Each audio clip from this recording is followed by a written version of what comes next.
Good morning, everybody. I am Daisho, and I am here with a gameplay commentary of Modern Warfare 2. This is Free For All Episode 4, and this one is with the Famas.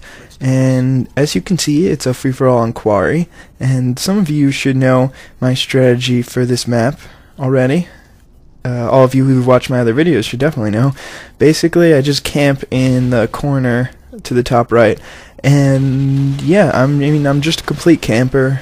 Don't let anyone try to tell you that they're just patrolling a position. They're just camping, and they're trying to find a better word for it, because people take offense to the word camping, and they think that it means that the video will be super boring. And normally camping isn't always that boring, but when you're standing with a Famas and you're just staring down an alleyway waiting for somebody to be there, and when they finally get there you can't even kill them, that is just camping. And I mean, I really do get the better of this guy, because he's just like, oh, that guy's probably still there. But immediately after I saw that situation develop, I decided to run and kill him. And that was actually an intelligent move by me, 2 in a row, which is it's kind of weird because I'm not that good at this game. But I was backing into my safe zone, because unless somebody had spawned there would be no way for someone to be there, because I had just come from there, and I had left a claymore there, so there was a possibility that the guy who I had just killed would spawn there, especially because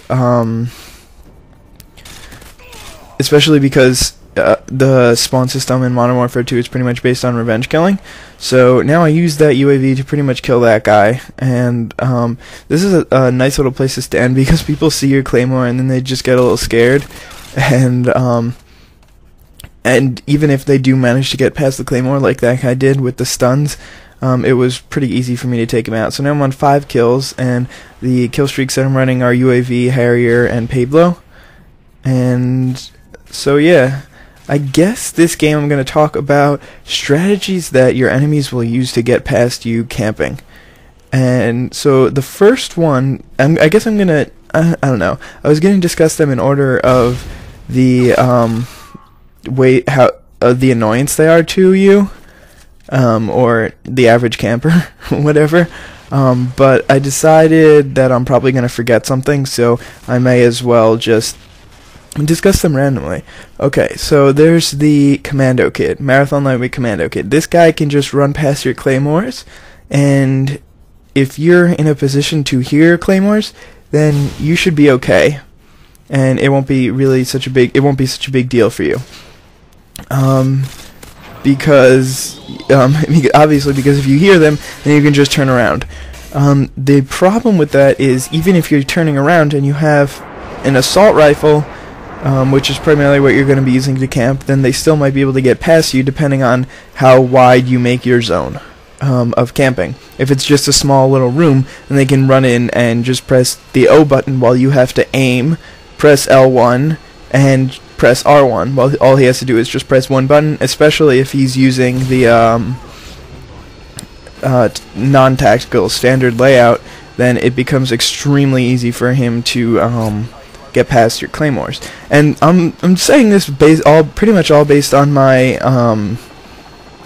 recent free-for-all playing. So I don't know, I'd say I have a lot of experience playing this game on free-for-all, since I've played it with every assault rifle, submachine gun, and LMG so far. So, and that includes a lot of losing, and pretty much every time I've been camping. So I do have some camping experience, believe it or not. So basically what I was trying to say. Alright, fine. So I'll go on to the next thing. There are guys who try to stun your claymores and then go past them. These guys could be annoying, again, depending on how big your radius is. Because if your radius is really small, then you might get stunned. So that could be a problem. And because if you get stunned and you're in a small radius, then it'll hurt you a lot. It'll be pretty bad for you. So another thing that the stun, if it's too big, then they will just if your area is too big, then they can just run past your then you won't be able to hear the stun go off, and they'll run past your claymores and you won't hear it tick. So you have to make sure when you're camping to pay attention to the noise that the stun grenade makes. So here now I am trying to reconquer this area so I could get another kill streak, because I got half the kills that I needed, but I still need another half. So yeah, whatever. The next one would be people who have sitrep on. So sitrep people really are not all too annoying. If they have an unsilenced weapon, because you'll hear them shooting. They won't be shooting like a normal gun. They'll shoot like one bullet at a time with a SCAR or a TAR or whatever they're using. And if they have an unsilenced weapon, then they'll pop up on the radar, and you'll pretty much be able to tell. Then once you'll also be able to hear your claymore explode. So those people aren't such a big deal. If they have an unsilenced weapon, a silenced weapon, then you might not be able to hear them, and that is when you run into some trouble. Because if you can't hear them, then you're screwed pretty much.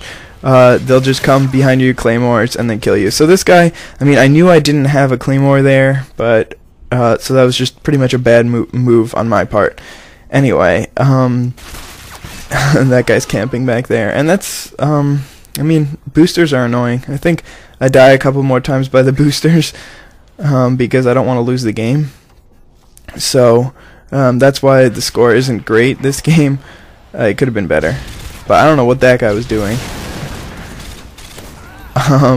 Anyway, so the next thing would be the intelligent people, aka the good players, which will, if you're in say a room, then they'll basically just throw a Semtex in, or if they've got a Semtex on, and then you're pretty much dead if they're intelligent about it. So, wow, I can't believe I didn't kill that guy right away. Anyway, so the Semtex people are definitely the most annoying, and the ones that you have to look out for the most. Because if you, and pretty much they'll stop you from being able to camp if they're, yeah. So that time, I don't know if that guy had commando, but basically I turned around just as he got in there. If I had a claymore on, I would have been able to win, because I would have heard him coming from further away. But anyway, and I probably would have damaged him with the claymore, if not killed him. So the Semtex people are the most annoying. When you're in a room by yourself and there's a guy with a guy throws a Semtex grenade at you, then it will be your worst enemy pretty much. And I'm pretty sure I forgot something. There's the one-man army danger close noob tube guys, but to be honest, I haven't run into even one of those guys in free-for-all yet. They don't. If you're gonna have grenade launchers, then you're usually going to, as somebody gets killed by a grenade launcher on the kill feed, you're gonna want to be playing in a game type like ground war, or at least a team game, because you want to be able to get those multi kills and triple kills and whatever you can get. So I actually get that nice little long shot there. It's pretty easy to snipe people with a Famas with red dot sight, because I don't know, it's pretty self-explanatory. That thing it's just an amazing gun, especially when you throw a red dot sight on it. Obviously every gun is better with a silencer, because you're silenced, but the Famas doesn't really. I hate the iron sights on the Famas. Some people like them. I'm really not a fan of them. In my opinion, it obstructs my view greatly. There, I can't kill that guy. I should have had that kill. That was unfortunate. So now I hear that time's almost up. First, I'm gonna take out the Cobra. This free-for-all playing is really helping me with my prestige, because getting those 200 or 300 kills every time. The Stinger isn't just actually useful for not dying by the air support. It's useful for winning games, because if you are not if nobody's getting kills by air support because you're taking it out right away, then you'll be benefiting. So towards the end, nobody really ran into my corner, which was really annoying, because usually you get a couple of revenge killers and then they try to keep killing you, but they can't really do anything about it because you're in too good of a position. So when there's 30 seconds left, I started to run out, and I still didn't get enough kills, which was unfortunate, but I managed to pick up 3 kills pretty late and get my Harriers right about now, and I plopped them down for the extra 200 points. Anyway, thanks for watching. Rate, comment, and subscribe. See you guys later.